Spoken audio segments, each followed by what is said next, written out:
Film is a medium that transports. All I have to do is pop myself in front of the TV to watch a movie, and I can just enjoy it, whatever place the film takes me to. Movies have always been an escape. It gives you a whole new world to be in. I have a rekindled love affair with movies.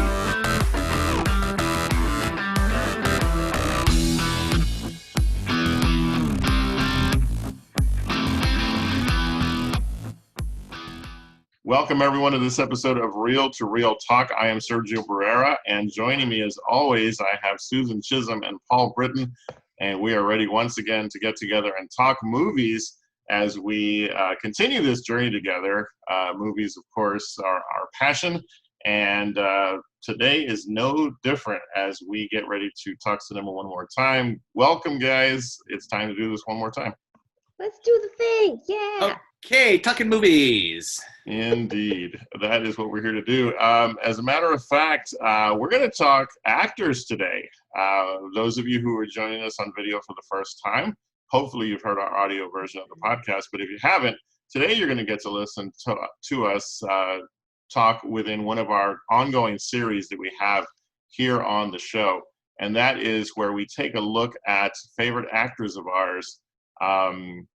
And typically, I guess we look at it's. I'll be honest, guys. As I even jump in to introduce our approach today, it's really hard for me to think of actors because of how much I love movies and cinema. It's hard for me to think of actors as A-list, B-list, or whatever the case might be, because it seems to sort of diminish. At least the term seems to diminish the talents of certain actors. I think, though, there is something to be said for the fact that you have your sort of top-tier celebrities and actors, and then you have sort of this secondary group of reliable, very, very consistent talent, and I think that's what we're trying to explore today. So, Paul, I'm going to go to you, and then Susan, I want your thoughts, team, on who are we featuring today? What was your viewpoint of who we're going to talk about as we talk favorite actors once again here on Real to Real Talk?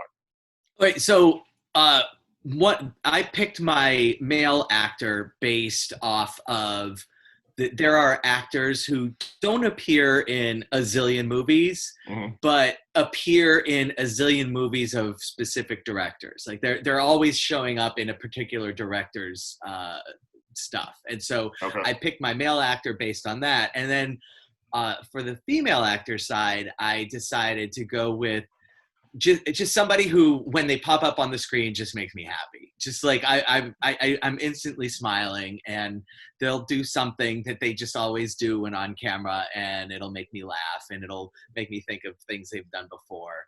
And so that's what I was going for. All right. Susan, your thoughts on how you went about your process?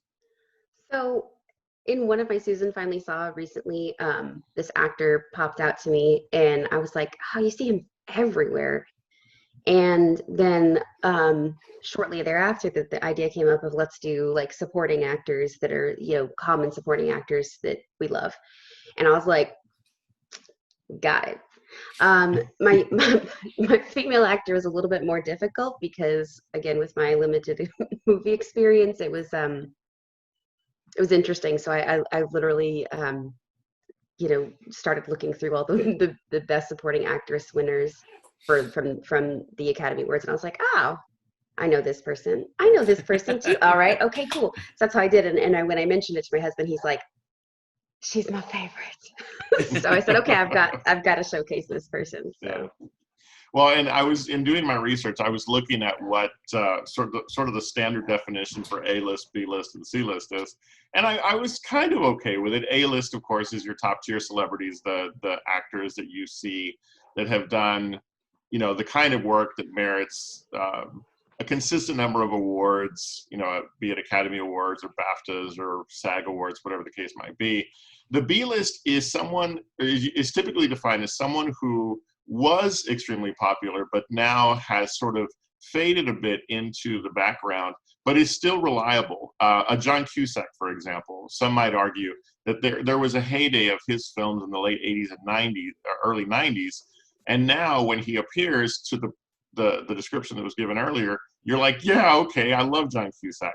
but he's not in the forefront as much as he was at one point, where he seemed to be producing films every year or so. Yeah. And then you get to C-list, which I was actually happy to find that the typical definition for a C-list actor was someone who, when you see them, you're like, oh yeah, I know them. I don't know their name, but I know them. And so it made sense to me in that way. And so I think if for myself, where I'm going to land with the two that I've chosen is a little mix of B and C, because there are those who, again, when we see them often, we're happy to see them, but we don't always know their name. And then we learn their name because they eventually make themselves into our, work their way into our knowledge. And, and you're in my case, Sergio, we just see so many movies that they're eventually we learn their names. Eventually we learn their names. Yeah, exactly. And so, it's one of those things where as we use this medium to talk about those actors that we admire, today we're going to look at, because this is, I want to say this is our third run through this particular topic. That sounds right. Yeah. And so, we've talked about people like in the past, Helen Mirren. We've talked about, go ahead and jump in because I'm trying Forrest to Whitaker. There you go. Meryl Streep. Yes. Bruce Willis. Viola Davis. Yeah. We've had some good ones. Yeah. I would even say Bruce Willis would qualify as, he had his heyday and now he only appears sparingly. Well, watch it. He could, but he could make a Die Hard movie and everybody's going to see. This is true. So the question becomes, can this person get a movie made and have that movie make $100 million? Just for showing up. And Bruce Willis can do that. Yeah. Whereas, and he's almost always cast in leading roles in the movies that he's in. So that's kind of another thing. Well, but to Sergio's point, not so much anymore. Like to Sergio's point, I get where he's coming from, where he pops up and stuff, and it's just like, oh my God, Bruce Willis. It's like, whoa, Bruce Willis is in this Expendables movie. Crazy, and it's right. He's just taking it easy. That's all, Right. Yeah, right. he can afford to take those lesser roles. I mean, I think of his cameo in Ocean's 12. 12? Right. Yeah. Right. Fantastic. And fantastic cameo. And of course, there's a ton to be said about. But he gets to play Bruce Willis, which is just brilliant. Right. Yeah. Exactly. Yeah. And he's done he's made some questionable decisions here in the last few years, but at the same time, he can afford to. I mean, he's Bruce Willis, right? And so, yeah, exactly. At the end of the day, our focus today is going to be on those actors that are amazing talents. And that are, I like to use the word workhorses. They produce material that is memorable. And while they may not be the leading, actor in a film, now I'm beginning to question my choice. But we recognize the work they do and the talent that they bring. And so I'm excited for this topic. And I think it's going to be a lot of fun. So, in addition to all of that, you guys know, those of you who are watching, that we have several segments we'll go to later. But right now, we're going to focus on our choices for, I don't even know what to call it, but let's talk about them. So we're going to start with Susan, I believe we said. And so, Susan, start us on this journey, and I'll be sure to think of a title between now and the time this thing publishes. So, so I'm actually going to start with my female actor because I feel a little bit less prepared, I guess. Maybe that's not the right word, but I feel a little bit less. So I chose Rachel Weisz as my female actor. Obviously we know her familiar from The Mummy and The Mummy Returns, all of the things that she did in those movies. I was able to catch a couple of different movies, and one movie that I watched a long time ago, which I was kind of surprised at this, and was The Fountain with Hugh Jackman. Have either of y'all seen it? I know of it. I haven't seen it. I have not. I've seen a movie that neither of you have seen. It happens from time to time. Yeah. So I feel like I should have confetti, so every time that happens, I can just toss it in the air. I'm gonna hold you to that. Or I actually I do. I'm in my crafting room / podcast recording room, so I've got confetti and glitter. And What it's we gonna need be is those little popper things where you pop Yeah, it. there you go. We Yes. just need those on hand. I'll be finding stuff on my keyboard for years. Or like one of those party streamers. There you go. Okay, so The Fountain, really fantastic movie. Y'all should definitely catch it. So that year she was also in another movie that earned her the Best Supporting Actress Academy Award that was called The Constant Gardener. Have either of y'all seen that one? Yes, I have. I have not. No. What? There's another Paul assignment there. No. So I'm not going to go too deep into it then, because Okay. that's going to be one of your assignments pretty soon, I'm sure. Cool. So Great. the thing I like about Rachel Weisz is she's noticeable. She's very beautiful, and but you can recognize her from, you see like just her, her side profile, and you're like, oh, it's Rachel Weisz. Or I guess if I'm sitting there watching a movie with my husband, he's like, hey, look who it is, it's Rachel Weisz, it's my girlfriend.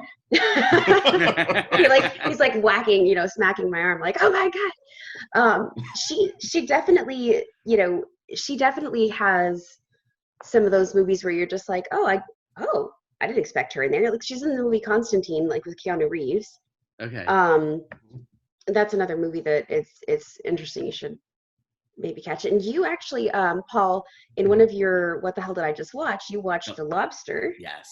And she was in there, and she played her. She's her character name in this is called The Short-Sighted Woman. Yes. Yes.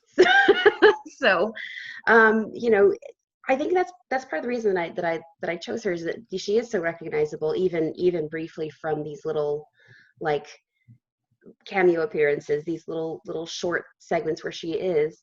And plus, I'm never allowed to forget that she's in a movie if I'm watching it with my husband. No, absolutely. I really like that. I mean, I like that she can, she did some, it looks like she tried her hand at some like actiony kind of movie stuff, and that's not her forte, and she knows it. So she goes I back liked to her in like Born Legacy. Yeah. I did. Yes. But she did go back to kind of being in the more dramatic roles and like the romance kind of style. So that's where she really does shine, in my opinion. So she's amazing in The Favorite, by the way. Oh, I was waiting to bring that up. I easily could have, won the award for Best Supporting that she was nominated for. She was in a situation where basically multiple nominees from that same film. But The Favorite, if you haven't, I don't know if you've seen it, Susan. Yeah. If you haven't, you need to, because it's a period film. It's beautiful. It's funny. So dark though. Like you have to be. Don't be like, I'm happy, I'm gonna go watch The Favorite. This is true. You just have to be in a dark place, hating people, and then be like, all right, I'm ready to watch The Favorite. Wait. Have a cartoon ready after. I work in retail. Okay, perfect. Yeah. No, and it's a brilliant film. I would categorize it as dark comedy. Yes. And I mean, Olivia Colman, who was the lead, won the Oscar that year. Mm-hmm. Go back, those of you who've listened to my previous podcast, and you could hear me go on and on for several episodes about Olivia Colman. But no, Rachel Weisz is fantastic. One of my favorite films that she's in is Enemy at the Gates.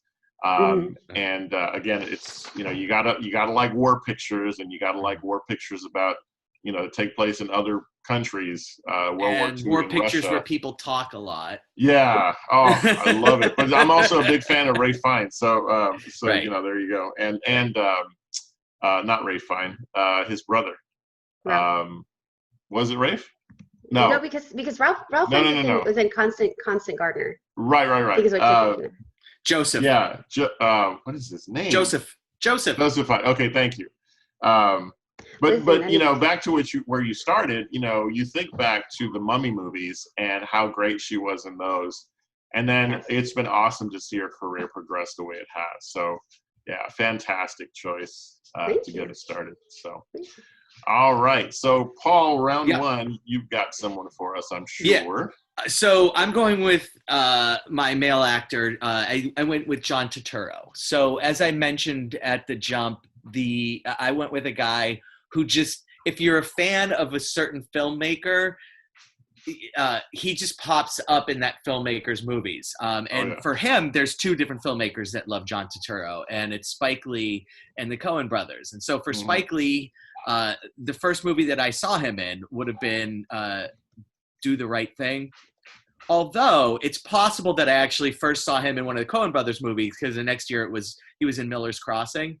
But like it's like, so in 89 he's in Do the Right Thing. In 90 he's in Miller's Crossing for the Coen brothers and Mo Better Blues for Spike Lee. In 91 he's in Jungle Fever for Spike Lee and Barton Fink for the Coen brothers. And so from 89 to 91, the Coen brothers and Spike Lee paid John Turturro's rent. I mean, that's really what but he's true. So good. I'll be fair and honest. I have not seen Jungle Fever, but 4 out of those 5 I've seen. And he's so good in all of them. And Barton Fink is probably his only role where I would say he was the lead that I've seen of his, where I would say he was the lead.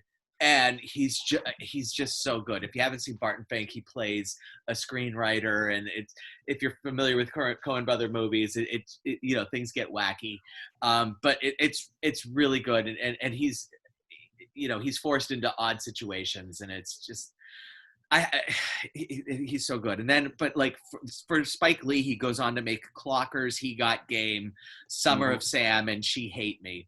And then for the Coen brothers, he's also in The Big Lebowski and Oh Brother, Where Art Thou? And, which are just two amazing movies. Big Lebowski is one of my, it is in my tier 1 of all time movies. And so that is the quintessential John Turturro role for me, because he has 2 different roles, or characters that he plays. He has these sort of like fast-talking businessman kind of John Turturro, not intimidating, but just very much like all business. But then he has the quirky John Turturro, where he could just be anything, like just any damn thing, and he's there. And that's when he plays Jesus Quintana in The Big Lebowski, 8-year-old dude, and he's so good. I mean, just you mention him and Big Lebowski, and you get an instant visual image of all purple, hairnet, holding the bowling ball, licking it. It's so perfect. He did come out with a sequel to that, where he wrote and directed a movie that features just Jesus. I wanted to get to watch it this week, but I didn't get the opportunity.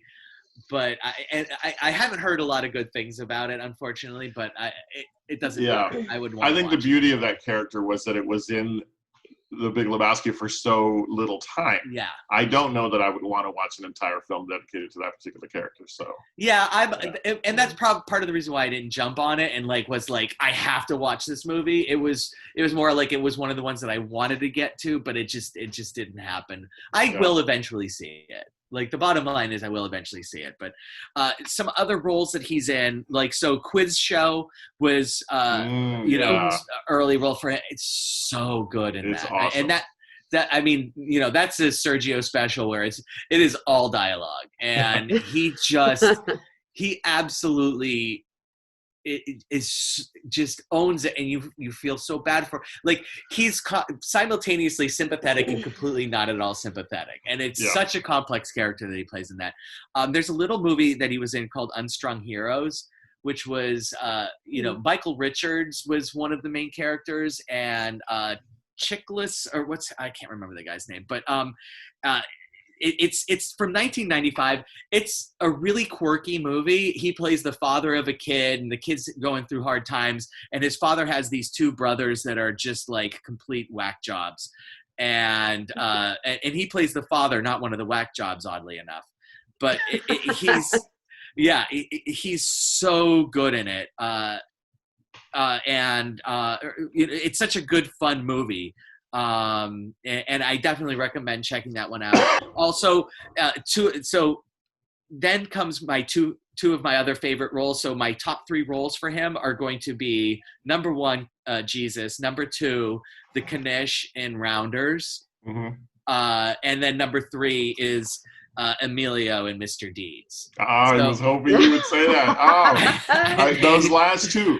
I was hoping those would make your list because I love both those films. I mean, so and they're all 3 of those roles are so completely different, but they're so amazing. Like, and him as Emilio and Mr. Deeds. Like, Mr. Deeds, let's be fair, it's not winning any Academy Awards. It's an Adam Sandler movie. It should not appear on anyone's top 10 lists of anything, as far as like top 10 favorite comedies, even top 10 favorite David Staples. It shouldn't. But he is so good. It's worth watching just because of his character, and he's so creepy and just so great. He owns that movie for me. So. And then obviously, more recently, he's in he plays Agent Simmons in all the Transformers movies. So I was going to ask you, what do you think of the work he does because to me, I love Turturro. Like, he's one of my absolute faves. But in that film, it's almost like in those films, it's almost like lowest common denominator. He's just it's so not worth his time, in my opinion. No, because he is so talented. Yeah, and I don't. Okay, so that's the thing about Michael Bay is that he can get people really good actors to unexpectedly be in his movies. And so and this is it. But if you're going to make the Transformers movie and show somebody a script and want them to be interested in making the movie, and understand that this is not a movie they would typically be in, that's the role that you're going to go show to them, because that's the most interesting character in those movies. Because there is no other character in those movies that you can do anything with. Like, just there's nothing there. But with Simmons, it's like it's the most fun role. So of course, so the movies on the whole, I agree. It doesn't make sense. Why is he there? But except for that's the role that he would be in. So there's my John Turturro. I like it. I like it. He's absolutely I don't know that he ever would want to be the leading man type. He loves to work. He loves to bring his talent. And I can't think of a movie that I've seen him in that he didn't leave some sort of good mark on, even if it was just him. So, all right. Well, I will close out round 1 of our discussion by talking about my male actor choice. And this is someone who began really in that world of, I know that guy. And then eventually you see him so often that you're like, I probably should learn his name. And so for my male actor choice for this episode, it is one Michael Pena.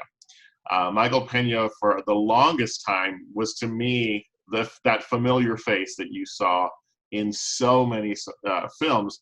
But he always had the funny line, or he had something that was really, really him. Some of his earlier films that I really enjoyed, that he was I don't want to say a bit player in, but he wasn't the main character, but he was there. That I absolutely loved.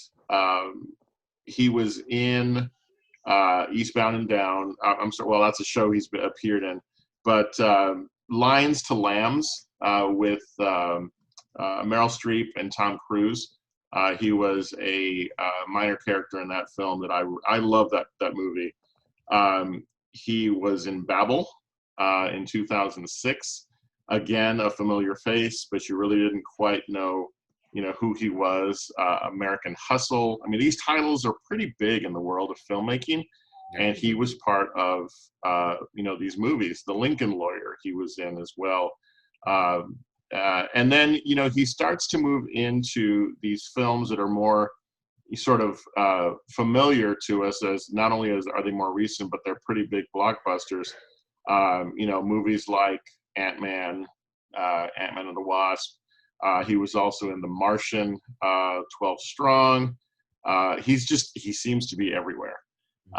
And it's that combination of humor and drama that he's able to bring to things One of my absolute favorite roles of his, that I think is a very good look at how he mixes humor and drama very well, is End of Watch.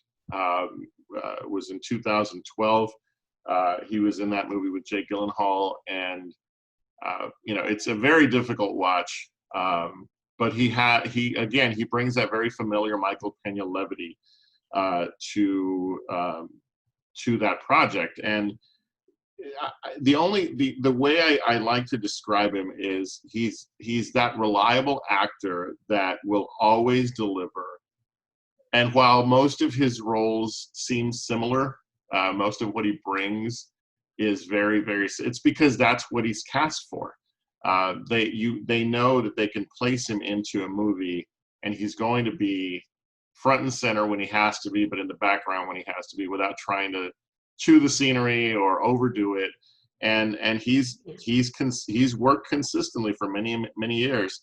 And really here recently has finally come into his own. I mean, other films that he's in that are fantastic, or at least fun to watch. Battle Los Angeles is one of my favorite action movies, and he plays you would think he'd be one of the soldiers, but no, he's this father that's trying to take care of his son as the world falls apart around him. He was in Crash, Academy Award winning Best Picture in 2004.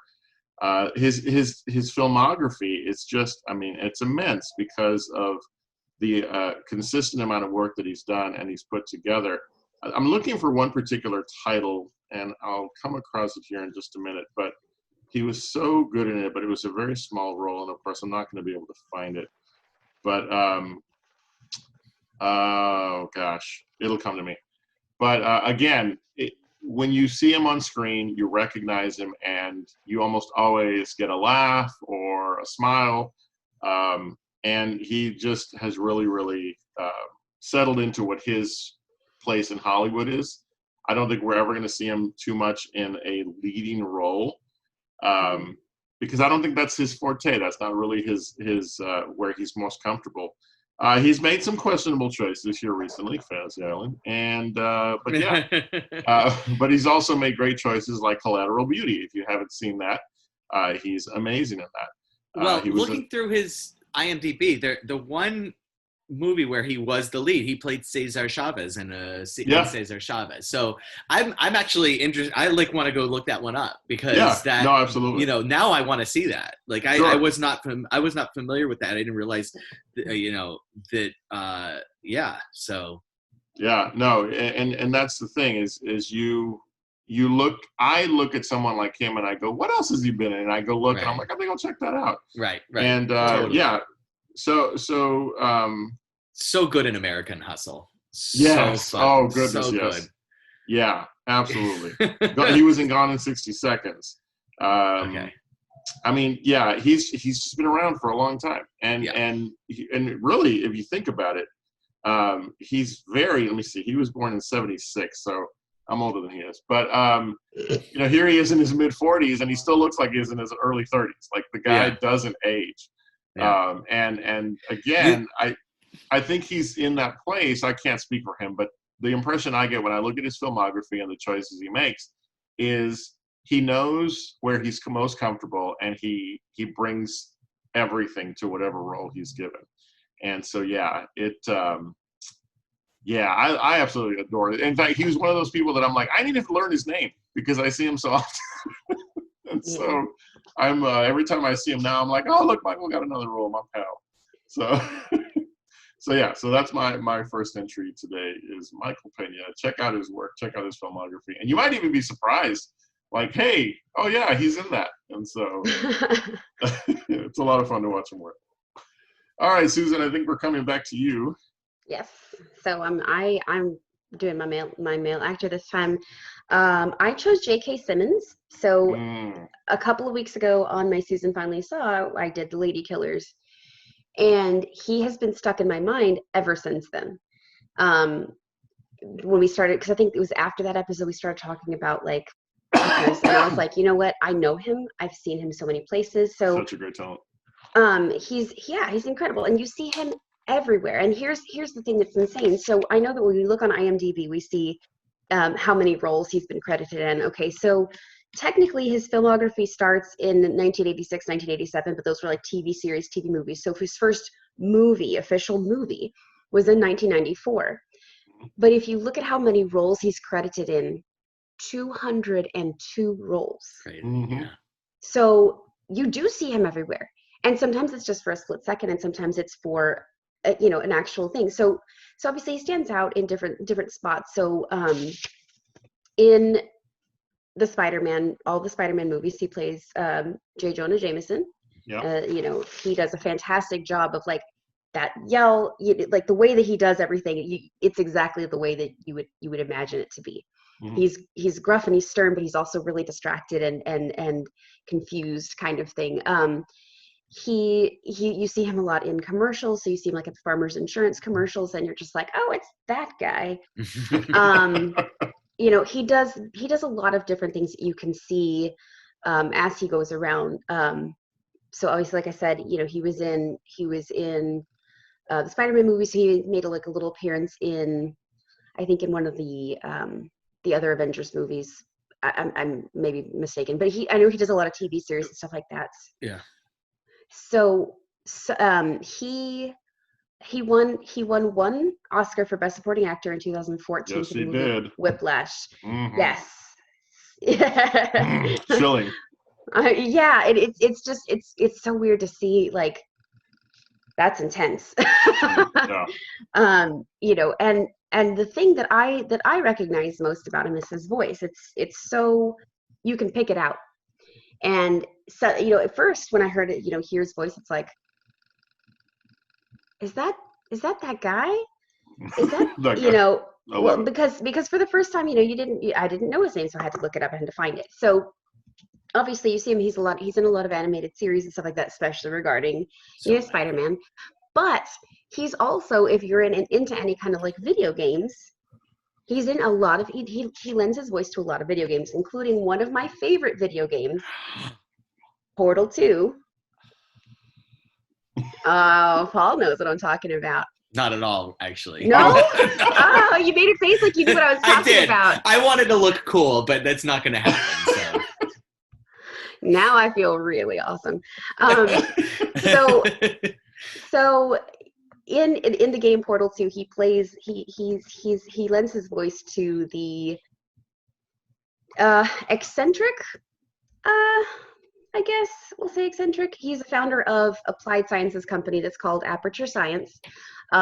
He's the CEO, and he's kind of off. He's a little off. He's a little crazy, a little nutty. But you go through this game, and you hear periodically recordings that he's made as the CEO of this company, and you're going through the levels and stuff like that. And one of my favorite quotes is that, he's in one of the previous recordings, he talks about, something about when life gives you lemons. And so he, obviously you have to hear it in his voice. He says, all right, I've been thinking, when life gives you lemons, don't make lemonade. Make life take the lemons back. Get mad. I don't want your damn lemons. What am I supposed to do with these? Demand to see life's manager. Make life rue the day it thought it could give Cave Johnson lemons. Do you know who I am? I'm the man who's going to burn your house down with the lemons. I'm going to get my engineers to invent a combustible lemon and burn your house down. Wow. That's quite a speech. So he's the game version of a Karen. He's no. You need to find it. Like, you need to find it. So essentially he knows he's dying, and he knows that because he's developed all these things that are like, yeah, don't eat this because it could cause you cancer. Yeah. And he's like, yeah, so apparently there was a problem with our trial of our previous, space goo. They developed millions and millions of tumors in their bones, but now they're unbreakable. So that'll be your next challenge, is fight these unbreakable dudes. That's obviously not, but you have to find that quote. Just Google search Cave Johnson. That's his name in the game. Cave Johnson lemons. Okay. And listen to the entire thing, and just, it's incredible. Bask in the glory. All right. It's incredible. Yeah. I mean, and obviously, if you get a chance, play the game. because he's throughout the entire game. He's easy. I'm a movie person. I'm not a game person. Leave me alone. Well, and that's the thing. I think that some of the things that we see with actors of the type that we're talking about today is they often appear in video games for the very reason that I think you're bringing that up, Susan, is, you know, J.K. Simmons has that iconic voice that he does. You could be watching anything and go, I mean, he's in Megamind, and I didn't realize it at first, but I knew, I was like, I think that's J.K. Simmons. And so, Yes. Yeah. Love when I'm watching a animated movie and J.K. Simmons' voice comes up. It's always fun. It's iconic, and it's like I know his voice better than I know his face, and that's saying something. Yeah. One of the earliest roles he became popular for was his character in the series Oz. Very difficult watch. It's a prison. You know, it's set in prison. And he doesn't play a nice person. No, he plays the leader of the white supremacist group in prison.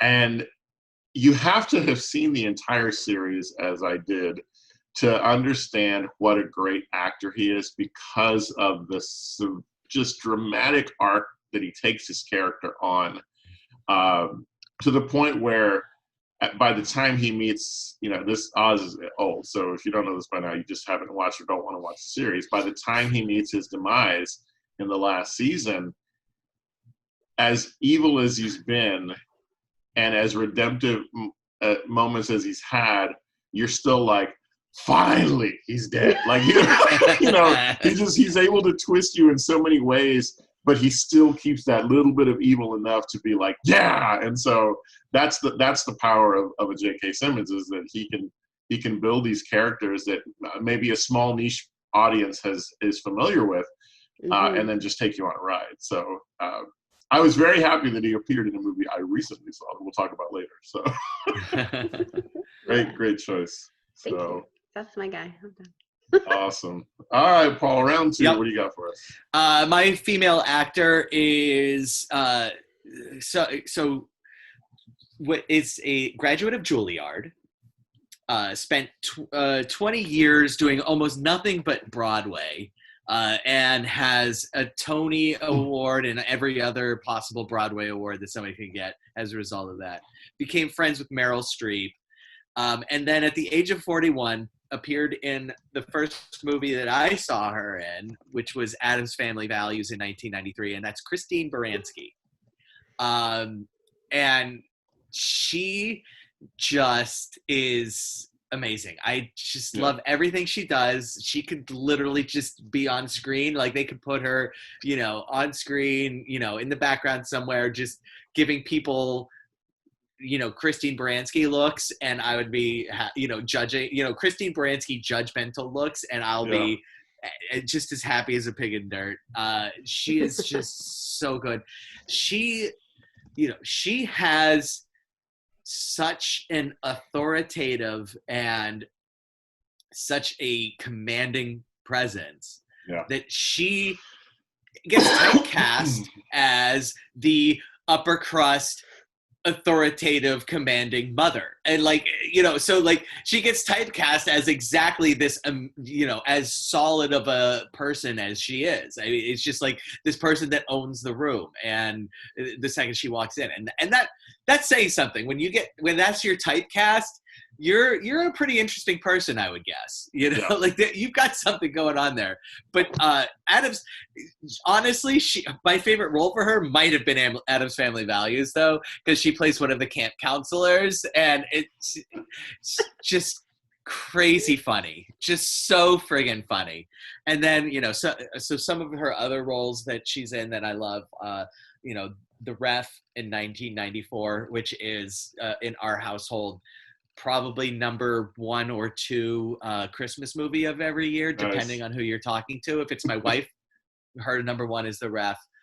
It would be my number 2 with Die Hard coming in number 1. But just an amazing Christmas movie with Kevin Spacey is her no, not her husband, but Kevin Spacey's in it, and Dennis Leary is just amazing. So like, if you haven't seen The Ref, definitely check it out. Then Birdcage, 1996, so good. You know, small role. So this is one where, just a very small role, but just is so good in it, and leads to a great exchange between Nathan Lane and Robin Williams, where Nathan Lane's all jealous because, Robin Williams is dancing with the woman that was the mother to their child. It's just the Birdcage. If you've seen it, you know what I'm talking about. If you haven't, what's wrong with you? All-time favorites. Yeah. Then in 2000, she's in The Grinch Who Stole Christmas as what's her name in that? Oh my God, I'm sorry. Not Wendy May. It's Martha May. Martha May, thank you. Yeah, Martha May Whovier, who is like, she always has the best lighting. It's just like that. It's so good. And then Chicago in 2002, where she plays the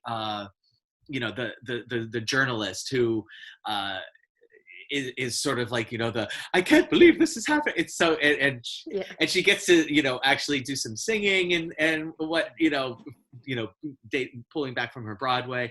And then Mamma Mia, for what it is, it's great. And then, but most recently, 2017, she was in Bad Moms Christmas. So if you've seen the original Bad Moms Christmas is like, it's not quite as good but she is so fantastic in it. Like so what happens is like the moms of the Bad Moms comes in and like she plays one of the moms, that like expects better from her daughter. It's just the thing that always I take away from Christine Baranski is just her presence and but she'll never be the lead. Like it's just not going to happen, right. But she'll absolutely be one of the characters that you remember most from any movie that she's in because of how much she takes over the screen as an actor in it. And that's a common thread to what we see with these actors that we're talking about today. Well, and something else too, her voice is pretty recognizable too. And I don't know if you knew this, Paul, but she did a voice in BoJack Horseman, which is a very recent series that J.K. Simmons was also in. Nice. So you've got two recognizable voices. You tied it with me. That's just fantastic. Yeah. Yeah, and I'm glad you said this. That was literally my next thought was, she's got that iconic voice, or recognizable, and I'll be the first to say, Paul, that when you listed her as your choice as we prepared for this, I had to look up and see who that was. And as soon as I saw her, I was like, how do I not know this person's name? Yeah. She's in everything.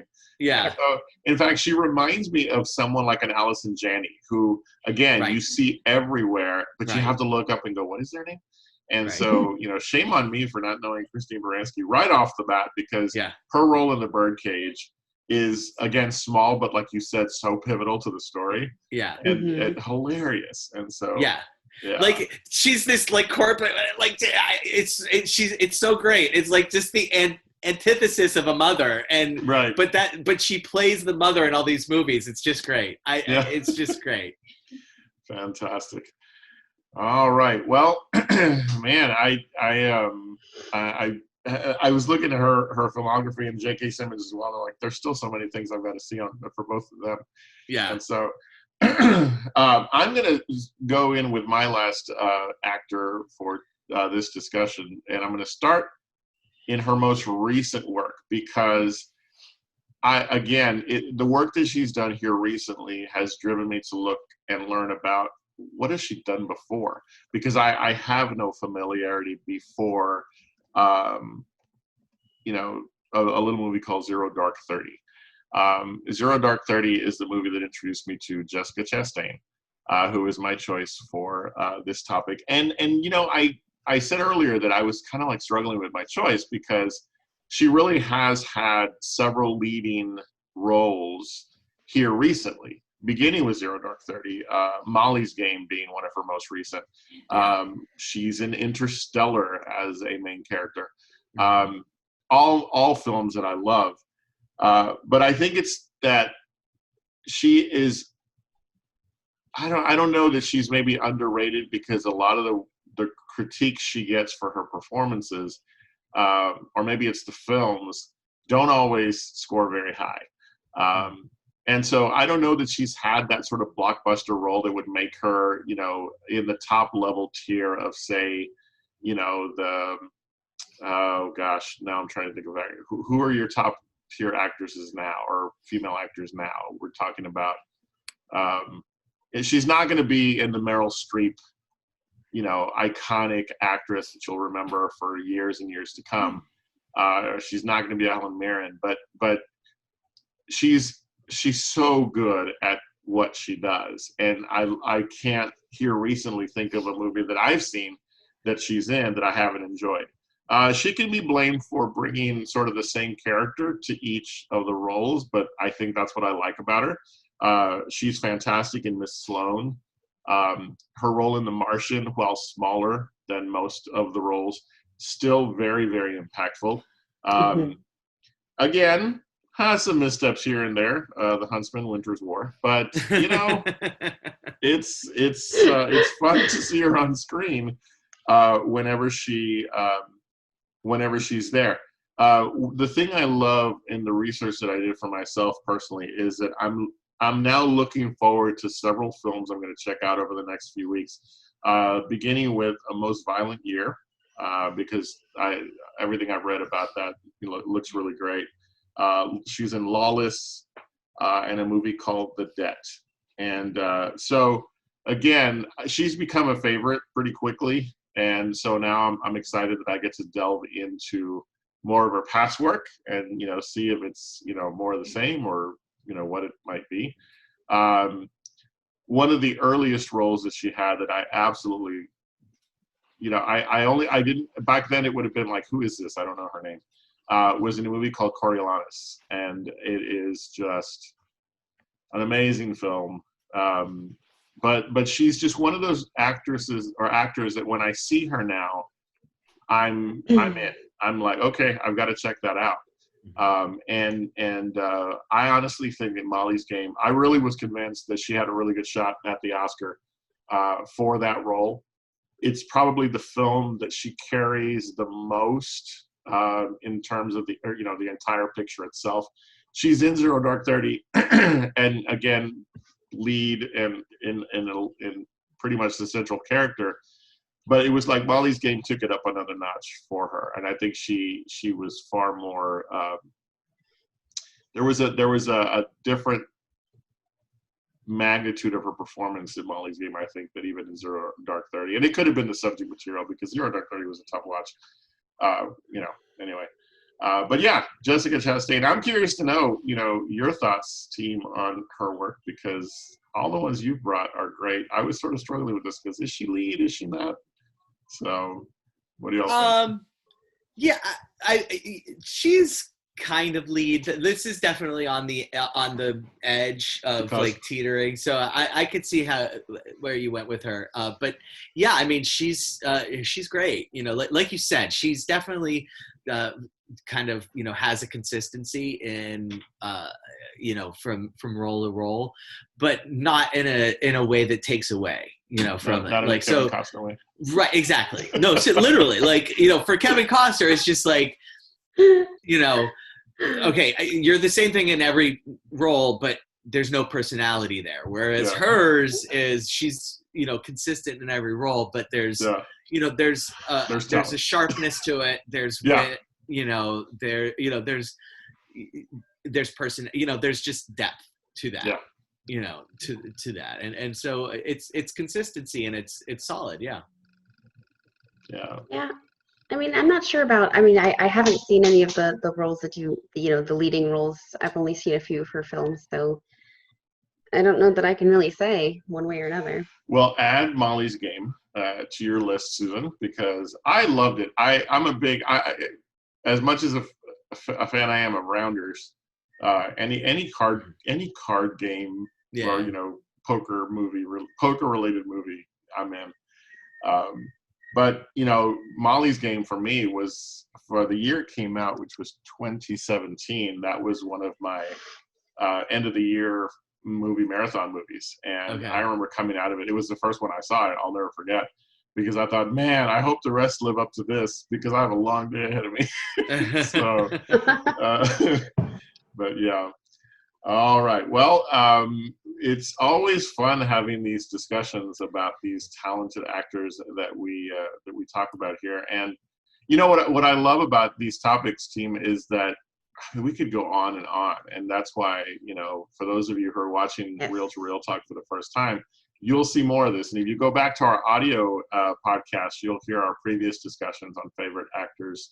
And every time we do this, we'll bring a male actor and female actor that we love, and we'll just talk about why. And so make sure you check out previous episodes on Podbean and wherever you find podcasts, because you can see our previous versions. But from now on, you can see them because we'll be here on YouTube for you. So, so that brings our opening topic here on this episode of Reel to Reel Talk to a close. Make sure you check out our social media. You can find us on Facebook at Reel to Reel Talk, as well as Instagram, where you can check out what movies we're watching and what past shows we've had, what topics we've discussed. Make sure you catch us, our 2 episodes, now 3, on YouTube. So we invite you to subscribe to our YouTube channel. But also, wherever you listen to audio podcasts, you can find all of our Reel to Reel Talk episodes. You can listen to the work that we've done in the past and figure out what movie you want to see next.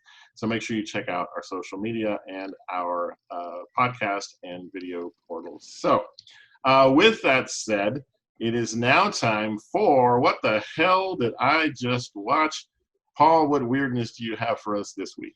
Well, so one of my actors was John Turturro, and he is sometimes weird in roles. So I specifically went looking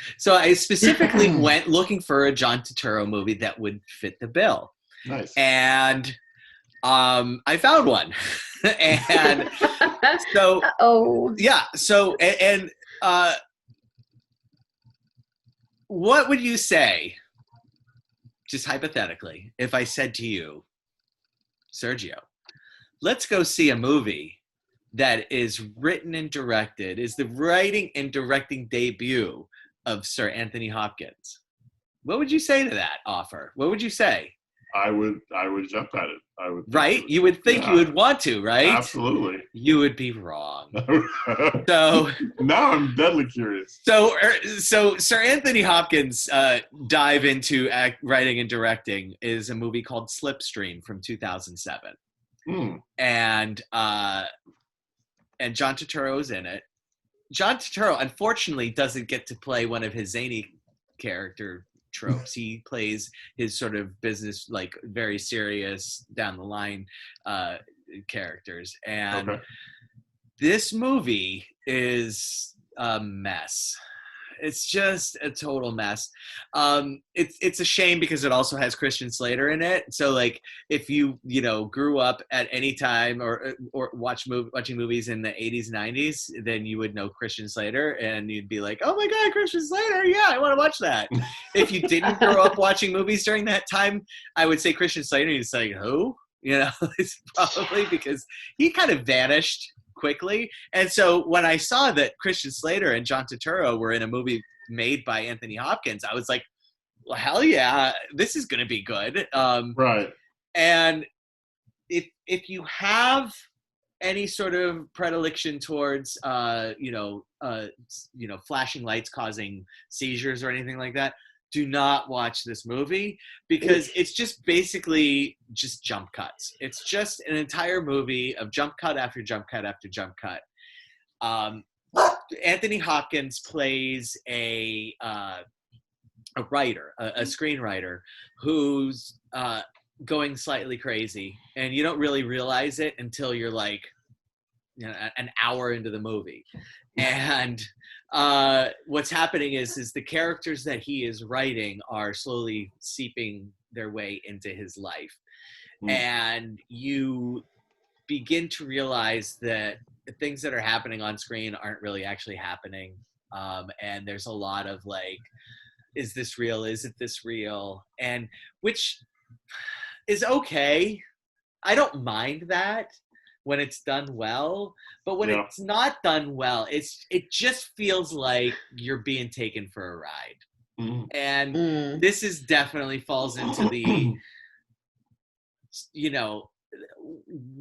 what's trying to, and the interesting thing about this movie is that it is labeled as a on IMDb comedy drama fantasy, and I laughed once, exactly once. There's your comedy. Yeah, right. So like there is this one little scene where like things are going crazy on the movie set for the movie that's being made by that this guy wrote, and like and the director is going insane, and like the director walks around with a baby on it, baby Bjorn, and that whole thing is just really funny.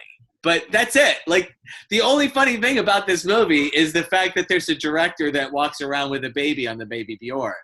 And so, like, I don't know how you can label that a comedy when the rest of it is just not at all funny. And well, that's one more laugh than Pitch Perfect got. So there you go. Hey, okay. So, 4. Nice. But yeah, Slipstream, Sir Anthony Hopkins, written and directed, starring Sir Anthony Hopkins, Christian Slater, John Turturro, and Stella Hopkins.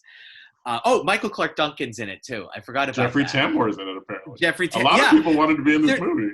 Yeah, and so this is, in the past I've had, like when I did Tusk, I mentioned this is what happens when you let your fans dictate what you make.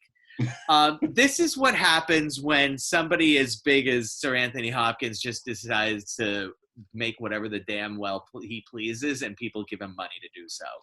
Yeah. Like, maybe that's not always the best idea. Well, 25% people liked it on Rotten Tomatoes.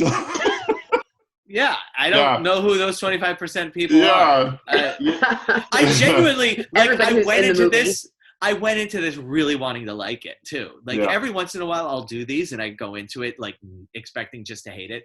Like last week Frogs, just like I knew I wasn't going to like that movie. Like I knew it was going to be crap. But like this one, I genuinely was like, okay, this is going to be one of those quirky things that for whatever reason tickles me and just everybody else didn't get. But no, it's just not good. So you're with everybody else. So yeah, like you're literally like watching like, what the hell's going on? Like, why is this? Who the hell? Wait, so we're jump cutting to pictures of other things going on. It's like it's crazy. Like you'll jump cut from like an angle where the person's like this, and then instantly jump cut to they're like this, and then instantly jump cut to like this. But like it offers no reason or rhyme other than to suggest that this person's going crazy. So like you eventually do figure out that the reason why for the jump cuts is because he's going crazy, and so like he's not able to keep his mind on things. But it's like I've seen it done better. That's all there is to it. Sure. So, sorry, Slipstream. All right. Well, Slipstream can be found on. Did I have to pay for this one? I might have had to pay for this one. I don't remember. I'm sorry. I didn't. It was. I'll get it to you by the end of the episode. we should create a budget for Paul just in case you have to get some money back on stuff you wasted.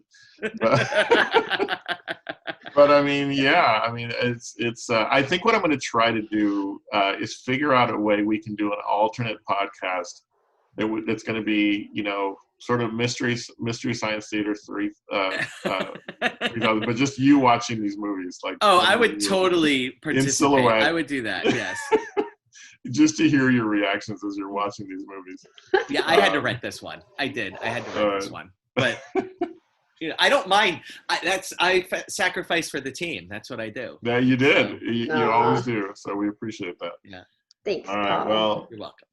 As the Joker and Batman said, where does he get all these wonderful films? Yeah, that's you, Paul. So yeah. I think that's what I'm going to try to. I'm going to try to tag each of these with a redone quote from a film. Okay. That sums up our appreciation for what you do. So. Okay. All right. Well, that's this week's What the Hell Did I Just Watch? Make sure you check out our social media where you can find other films that Paul is sharing that he has seen in the past.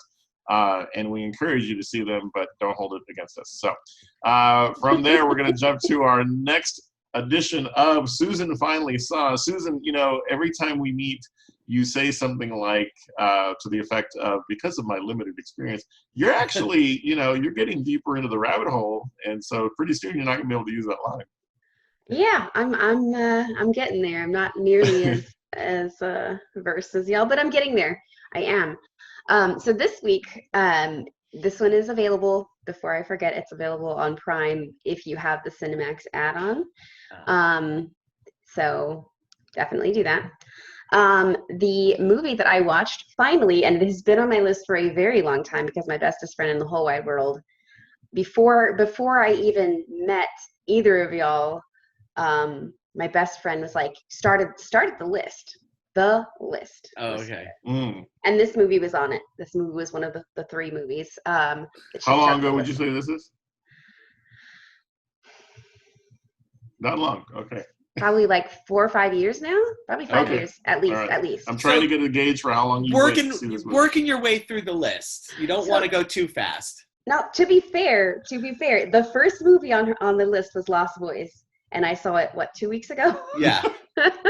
So, and I remember messaging her and saying, I finally saw Lost Boys, and she was like, finally. At any rate, the movie that I watched this week was Sneakers, which I know you both have seen it. I love that movie. You both have seen it. So it is a heist movie. Yes. Mm-hmm. Oh yeah, very much 100%. It's from 1992, so it has like Robert Redford is in it, Dan Aykroyd, Sidney Poitier makes an appearance in there. Oh yeah. River Phoenix. Yeah. River Phoenix, yes. And you know, a lot of names that at the time were you know, pretty big, decent. Dan Aykroyd. I mean, kind of yeah. That was right in the middle of everything that he was doing. So you know, they almost 30 years old. Jeez. Sorry, Susan. It's what, 18 yeah. years old. No. 28 years. 28, almost 90. yeah. 1990 was 30 years ago. So when this movie came out in 92, it would subtract 2 from that. And then, okay. I was yeah. Not Tell us what you thought. So maybe I'll just keep going. Oh no. So you know, the movie premise is that they had to break in and steal this computer program that's gonna basically make it easy for them to hack into anything that they want to hack into. And so how I felt about the movie, it was not what I was expecting it to be, and in a good way. No. Go on. In a good way. So a lot of times when you see these names, you see these big names, and they're all put together like this. It's a mishmash of fighting over who's going to be lead, fighting over who's going to be, you know, these personalities, who's going to take over. And as the lead character, I was expecting, you know, Robert Redford's, you know, he's experienced. He knows what he's doing. I was expecting he's going to be 100% in the limelight, like he's going to steal everything away. But he wasn't. He was like, he was when he needed to be, and then when he was, you know, supporting essentially in the scene, he was supporting. He backed off, and it was amazing to watch the way that everybody worked together. There were parts where I was yelling because I was watching it on my phone, you know, at like 2 o'clock in the morning. Because I had, you know, woke up in the middle of the night and couldn't go back to sleep. So I was like downstairs yelling at my phone, like, what are you doing? Go faster, come home. You know, but I thought it was great. I really liked it. I would recommend it for sure. And it was definitely one of those things where, you know, again, happy ending. Mm-hmm. Yeah. Okay. Yeah, happy ending. For sure. Yeah. They get to go to Tahiti. Come on. Yeah, exactly. I know it's really great that everything kind of made together. Yeah, the thing I love about this movie is like you're loving everything that's going on and you're loving the cast, and then Ben Kingsley shows up, and then you're loving everything and then you're loving everything that's going on and you're loving the cast, and then James Earl Jones shows up. James Earl Jones, exactly. Like that was like, completely unexpected at the end of the movie. I mean, I was like, what? I Whoa. I am mad to this day that Sneakers isn't like one of the top grossing movies of all time. Oh, yeah. It doesn't make any sense to me. It was not a movie that was a huge hit when it came Nope. out. Not I at all. didn't get that at the time. I didn't get that. Like it's like, how is everybody not going to see this movie? Like, how is this movie not number one in the box office for 10 weeks in a row? Yeah. Because that was back in the day when Yeah. movies could be number one for 10 weeks in a row. Yep. Looking And at they you, were, Home and Alone. with all the names that you see, Yeah. all the time you see them over and over. You see, and you would expect, holy crap, I'm gonna go see it because Robert Redford's in it or Dan Aykroyd is in it. Like, you recognize this stuff that's going on.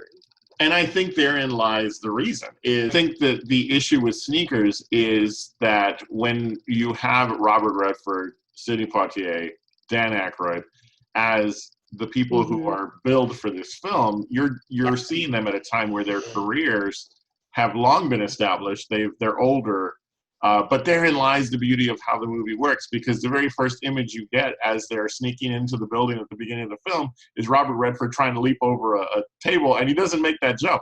Yeah. And when you think back and his work, and you think of just Butch Cassidy and Sundance Kid, he's going to make that leap every time, but he hits it and he tumbles over the counter, and you're like, it jars you out of what you expect. And settles you into the comedic nature of this movie. And so, and the movie was, honestly, the premise of the movie was probably like 10 years ahead of its time. Oh, Let's yeah, just be absolutely. honest. 100%. Absolutely. Yeah. So, the NSA, everything, all of that, if you make that in 2002, it's like, oh, we know exactly what's going on. In 92, it's just like, what are they talking about? Yeah, no, and they have and the way that the actors were, like, Dan Aykroyd always plays some kind of like a little bit off his rocker. Yeah. Just a little. And he just like nailed it. Like, I mean, hilarious. Yeah, hilarious. I adore this movie. David Strathairn is one of my favorite characters, because when he has to drive the truck at the end, blind, or the whole scene, Whistler, there you go, where the whole scene where he's like, tell me what you heard. I love that. Yeah. Oh my God, scene. Yes. Yeah, I heard a cocktail party. He's like, what? Yeah. Right. So I love this. This is my Fifth Element. I mean, this is the movie I can go back to over and over and over and love it every time. Every time. So good. Yes. So. Great choice. You just leveled up, Susan. Great score too, by the way. This is fantastic. Everything about this movie I love, and if we ever get so big on the show that we can host screenings and stuff, Sneakers is going to be one of those that we're going to have to rent out venues and invite people to come. So we'll do a dual feature of Slipstream and Sneakers. Those who make it all the way through Slipstream are rewarded. Here's your reward. You get to watch Sneakers with bags of cash and some homemade cookies. So. All right. Well, Susan, thank you so much for your contribution this week. Another great episode of Susan Finally Saw. I'm excited to see what's up next. So both of you keep doing what you're doing, because, my list is growing of movies I need to see. So, all right. Well, it's time now for a new segment that we started here on the video version of the podcast, which is called Real Quick Reviews. Paul, this was so much fun to see you do these the last couple of weeks, that this time I want to participate as well. Yay. And so, but what I'm going to ask you, Paul, is can we circle back to Palm Springs? Because I finally saw it. Yes. So that's yes. I listened to what you said about it last week, and you even alluded to the fact in the episode that, did you guys see this? And it was after I produced the episode that I saw your face, and I was like, we hurt his feelings. And so you really did. Like, I'm not even going to lie. Genuinely. I'm sorry. That's okay. I should have done what you said. Yeah. Okay, so it's real quick review, so less than 2 minutes. It is hilarious. Yes. 30 minutes into this movie, I walked over to my wife, and I said, okay, just listen and thank me later. You need to see Palm Springs. And she's like, okay. And so then I walked back to continue watching the movie, because it is fantastic. Andy Samberg, right? Yeah. Yeah. Absolutely hilarious. on his own, but within Home this run. film, great. For no other reason, see it because he's in it, because you know it's going to be funny. But from the premise to the shenanigans to J.K. Simmons, Palm Springs is worth the time because it is so much not what I expected, even though I'd heard you talk about it. And wow, 90 minutes flew. Yep, And it was yep. so good. And I very literally satisfying. told you, this is a movie to watch with your spouses. And the fact that you actually had to go and bring your spouse more, why are you not listening to me? Just listen to me. I say things on purpose. I know, and it's so hard to convince. Susan knows Jen, and so she'll tell you she's not the easiest sell on anything when it comes to movies. And He's amazing, though. But yeah.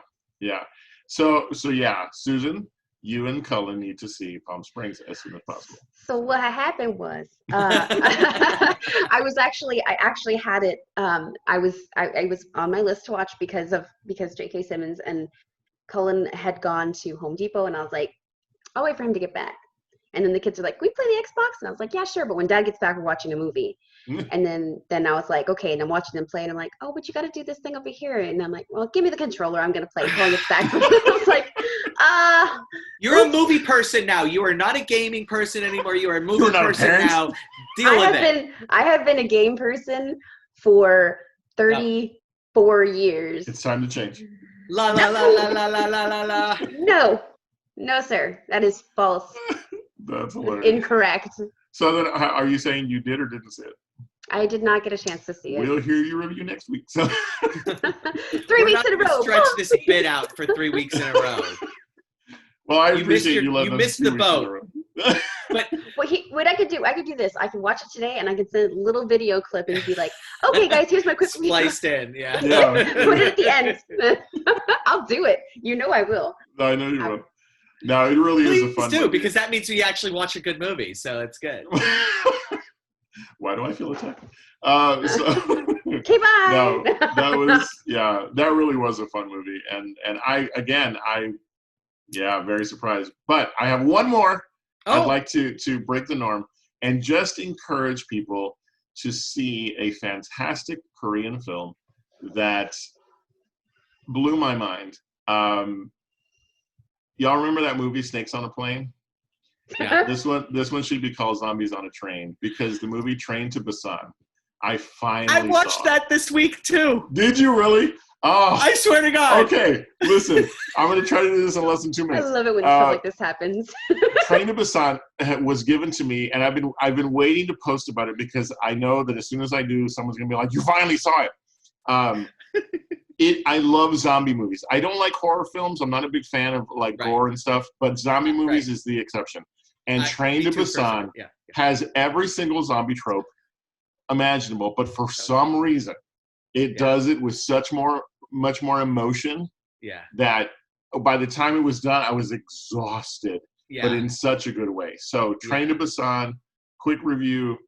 5 tacos plus guac, in this guy's opinion. You gotta see it, especially if you're a zombie fan. And watch it with subtitles. So Paul, I'll throw it to you since you saw it too. Yeah. Just fantastic. Highly recommended.